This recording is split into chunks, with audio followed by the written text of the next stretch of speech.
आजकल जहाँ भी देखो, हर कोई बस इसी बात को लेकर डरा हुआ है कि आने वाले समय में क्या होने वाला है। लोग मुझसे भी अक्सर पूछते हैं, क्या दुनिया बचेगी?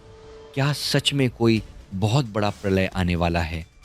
क्या पंजाब या दूसरे देशों में जो हमने तबाही देखी, वो फिर से होगी? क्या 2028 में दुनिया खत्म हो जाएगी? ऐसे अनगिनत सवाल हैं जो लोगों के मन में डर पैदा कर रहे हैं। एक आज मैं आपसे इसी बारे में बिल्कुल खुलकर बात करने आया हूँ। कोई लाग लपेट नहीं, समय में बहुत भयंकर आग, बेमौसम और भयानक बरसात और ऐसी बाढ़ आएगी कि एक तरफ पीने को पानी नहीं होगा और दूसरी तरफ इंसान पानी में डूब रहा होगा।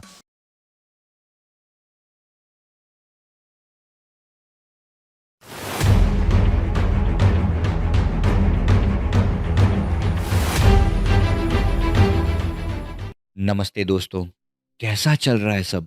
आजकल जहाँ भी देखो, हर कोई बस इसी बात को लेकर डरा हुआ है कि आने वाले समय में क्या होने वाला है। लोग मुझसे भी अक्सर पूछते हैं, क्या दुनिया बचेगी? क्या सच में कोई बहुत बड़ा प्रलय आने वाला है? क्या पंजाब या दूसरे देशों में जो हमने तबाही देखी, वो फिर से होगी? क्या 2028 में दुनिया खत्म हो जाएगी? ऐसे अनगिनत सवाल हैं जो लोगों के मन में डर पैदा कर रहे हैं। एक आज मैं आपसे इसी बारे में बिल्कुल खुलकर बात करने आया हूँ। कोई लाग लपेट नहीं, सीधी बात। आप जो ये सवाल पूछ रहे हैं ना, इन सब के पीछे एक ही चीज़ है, डर, फ़ियर। मैं बचूँगा या नहीं? मेरे अपने बचेंगे या नहीं? लेकिन ज़रा रुक कर सोचिए, क्या ये दुनिया या ये ब्रह्मांड, यूनिवर्स हमारी या आपकी मर्ज़ी से चलता है? क्या कभी ऐसा हुआ है कि आपने कुछ माँगा और वो ठीक वैसा ही हो गया? नहीं ना। हम जो भी अपनी ज़िंदगी की स्क्रिप्ट समझ कर बैठे हैं, इस यूनिवर्स की स्क्रिप्ट उससे बिल्कुल अलग है। उसके काम करने का तरीका हमारी सोच से परे है।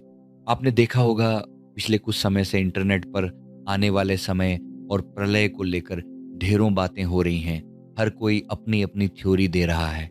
लेकिन मैं आपको बता दूँ, इनमें से बहुत कम लोग ऐसे हैं जिन्हें सच में पता है कि होने क्या वाला है। वो लोग जो यूनिवर्स की एनर्जी के साथ जुड़े हैं, जो ध्यान, मेडिटेशन या एस्ट्रल ट्रैवल के ज़रिए उस परम सत्ता से बात करते हैं। वो जानते हैं कि बदलाव शिफ्ट का समय आ चुका है। पहले यह बदलाव 2012 में होना था। याद है आपको वो वक़्त जब पूरी दुनिया में ये बात फैल गई थी कि 2012 में दुनिया खत्म हो जाएगी? वो कोई अफ़वाह नहीं थी, वो एक चेतावनी थी। लेकिन उस वक़्त हम इंसान तैयार नहीं थे। अब आप पूछेंगे, तैयारी किस चीज़ की?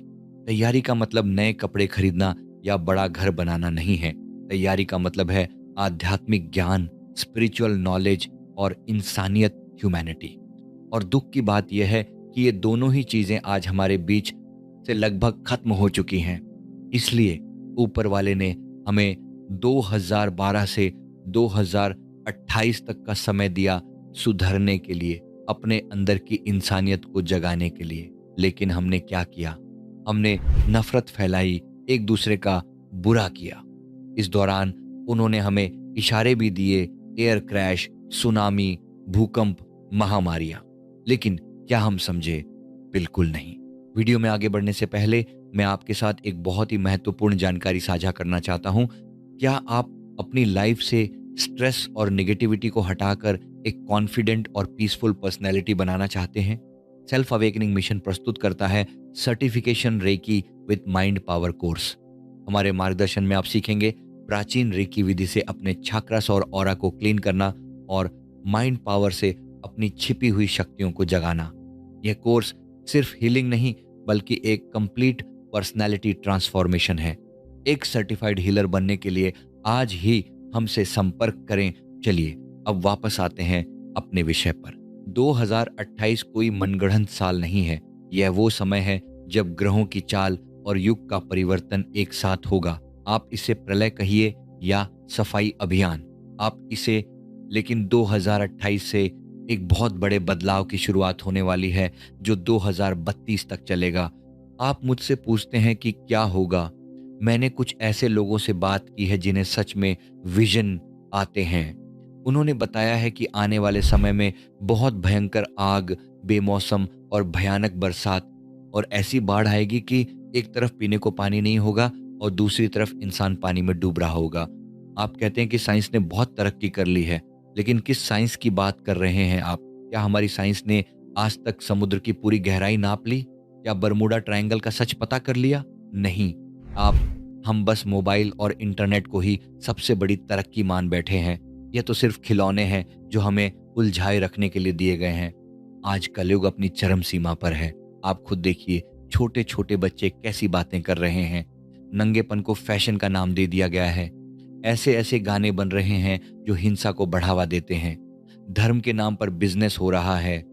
धर्म, खासकर अगर मैं पंजाब की बात करूं, तो वहां आज हर दूसरा घर तांत्रिक विद्या या किसी गलत काम में फंसा हुआ है। गुरुओं के बताए रास्ते को छोड़कर लोग शॉर्टकट अपना रहे हैं। जब इंसानियत इस हद तक गिर जाए, तो क्या आपको लगता है कि ऊपर वाला चुप बैठेगा?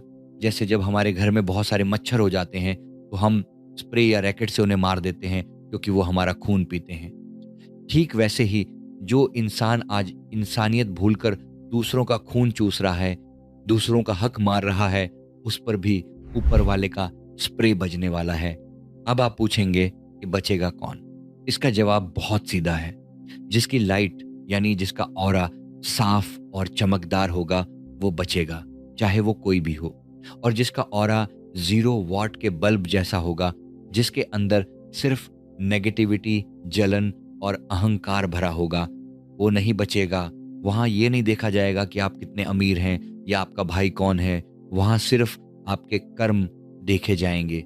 लोग मुझसे पूछते हैं कि क्या हम इतने सोमवार के व्रत रख लें या इतने पाठ कर लें तो हमारे कर्म माफ हो जाएंगे? मेरे भाई, अगर ऐसा होता तो पुराने युगों के लोग अभी तक अपने कर्म नहीं भुगत रहे होते। कर्मों की कोई माफी नहीं है। जो बीज बोया है वो काटना ही पड़ेगा। इसलिए डरना छोड़िए और अपने अंदर झांकिए। अपना ऑपरेशन ऑपरेशन खुद कीजिए। देखिए कि आप कहाँ गलत हैं। आने वाले समय की सबसे अच्छी तैयारी यही है कि आप एक अच्छे इंसान बने, किसी को दुख न दें। और हाँ, एक छोटी सी सलाह जाते जाते जरूर दूंगा। आने वाले समय के लिए अपने घर में कम से कम 3-4 महीने का सूखा राशन, ड्राई राशन जैसे दालें, चावल, आलू, प्याज और ज़रूरी दवाइयाँ हमेशा मौजूद रखिए। वक्त कब करवट ले ले कोई नहीं जानता।